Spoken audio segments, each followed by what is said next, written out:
देखिए, एसआईआर के बाद बिहार में पहला चुनाव है कि एसआईआर के बाद देश में बिहार वो राज्य है जहां पर चुनाव हो रहा है और इसीलिए एसआईआर का दूसरा चरण शुरू हो गया है। उत्तर प्रदेश, पश्चिम बंगाल जैसे राज्यों में चुनाव आयोग ने एसआईआर की शुरुआत देश के 12 बड़े राज्यों और केंद्र शासित प्रदेशों में भी कर दी है, जिससे नए मतदाताओं को वोटर लिस्ट में जोड़ने और मृत लोगों के नामों को वोटर लिस्ट से हटाने का काम शुरू होगा। चुनाव आयोग की एसआईआर प्रक्रिया का विरोध पश्चिम बंगाल की मुख्यमंत्री ममता बनर्जी भी कर रही हैं। सरकार की तरफ से पैदल मार्च भी निकाला गया है। वहीं बीजेपी इस फैसले का स्वागत कर रही है। एक रिपोर्ट देख लेते हैं।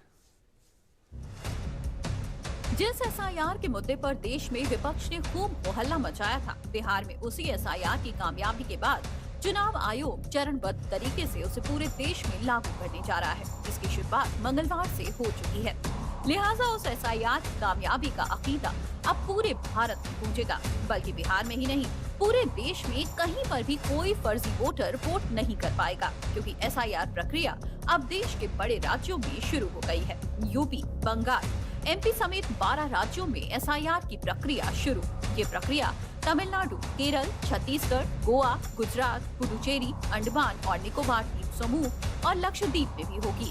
एसआईआर की प्रक्रिया 4 नवंबर से लेकर 4 दिसंबर तक जारी रहेगी। इस प्रक्रिया में कुल 51 करोड़ मतदाता शामिल होंगे। इस चरण में बूथ लेवल अधिकारी घर घर जाकर मतदाताओं से गणना फॉर्म भरवाएंगे, जिससे फर्जी या पुरानी एंट्रीज हटाई जा सके और नए योग्य मतदाताओं को जोड़ा जा सके।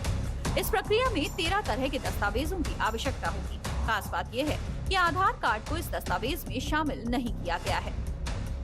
जिन 12 राज्यों में एसआईआर की प्रक्रिया शुरू हो रही है, उन राज्यों में देश का सबसे बड़ा सियासी सूबा यूपी भी है, जो चुनाव आयोग के एसआईआर प्रक्रिया का स्वागत कर रहा है और एसआईआर को वर्तमान जरूरतों की मांग बताया जा रहा है।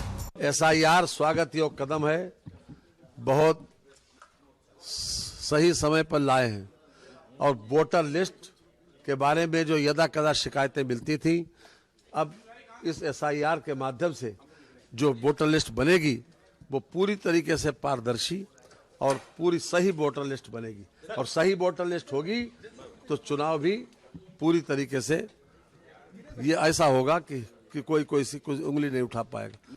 बिहार के बाद ये एसआईआर का दूसरा बड़ा चरण है, जहां सुप्रीम कोर्ट में भी इसकी वैधता पर सुनवाई चल रही है।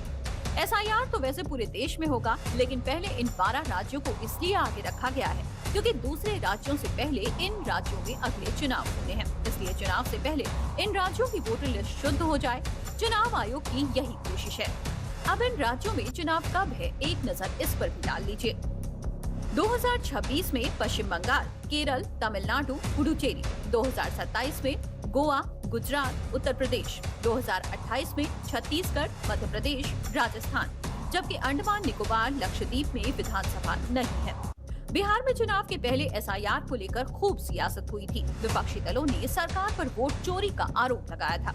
इसे लेकर सुप्रीम कोर्ट में केस अभी भी चल रहा है। हालांकि सुप्रीम कोर्ट ने चुनाव आयोग की प्रक्रिया को सही करार दिया। आयोग ने बिहार की अंतिम वोटर लिस्ट सुप्रीम कोर्ट में भी सौंपी है और अब जब इस प्रक्रिया को चुनाव आयोग ने पूरे देश में लागू करने का ऐलान कर दिया है, तो इस पर बंगाल की मुख्यमंत्री सड़कों पर उतर आई हैं और चुनाव आयोग की एसआईआर प्रक्रिया का विरोध कर रही हैं। लिहाजा ममता बनर्जी के इस प्रोटेस्ट पर बीजेपी ने करारा हमला बोलते हुए ममता बनर्जी को रोहिंग्या समर्थक बताया है।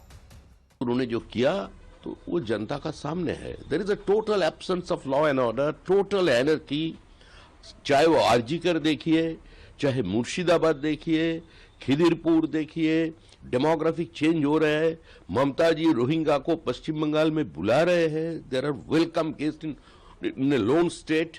बांग्लादेशी मुस्लिम घुसपैठियों का नाम वोटर लिस्ट में रह जाए, ये क्या कोई आम जनता चाहते हैं? एमएलए एमपीज भी रहे, आम कार्यकर्ता रहे, मुख्यमंत्री भी रहे, प्रोटेस्ट कलकत्ता में हो, प्रोटेस्ट दिल्ली में हो, प्रोटेस्ट जुहू बीच में हो, प्रोटेस्ट मंगल ग्रह में हो, प्रोटेस्ट अंटार्कटिका में हो, पश्चिम बंगाल की जनता चाहते हैं एसआईआर हो जाए ठीक तरीके से। चुनाव आयोग की एसआईआर प्रक्रिया का विरोध सिर्फ बंगाल तक ही सीमित नहीं है, बल्कि इसका विरोध डीएमके की तरफ से भी किया जा रहा है।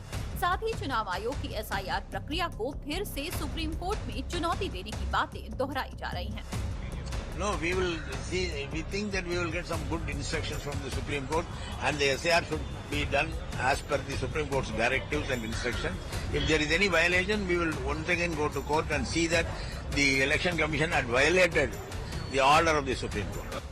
ये सियासत तो चलती ही रहेगी, लेकिन जो समझने वाली बात है वो ये है कि चुनाव आयोग ने सभी तैयारियां पूरी कर ली हैं। लोगों से अपील है कि BLO आए तो फॉर्म सही भरें, अपना आधार, फोटो पहचान पत्र तैयार रखें। ये अभियान सिर्फ कागजी काम नहीं बल्कि हर नागरिक की वोट की ताकत को मजबूत करने का मौका है। अगर आपका नाम लिस्ट में नहीं है तो आपका वोट खो सकता है, और वोट खोने का मतलब है अपनी आवाज खोना। इसलिए चुनाव आयोग के निर्देशों का पालन जरूर करें। लिहाजा SIR के ऐलान के बाद ये बात तो तय मानी जा रही है कि इस बार आने वाले दिनों में सियासत खूब हो सकती है, खासकर उन राज्यों में जिनमें 2026 में चुनाव है। फिलहाल इसका असर क्या होगा ये तो आने वाला वक्त बताएगा।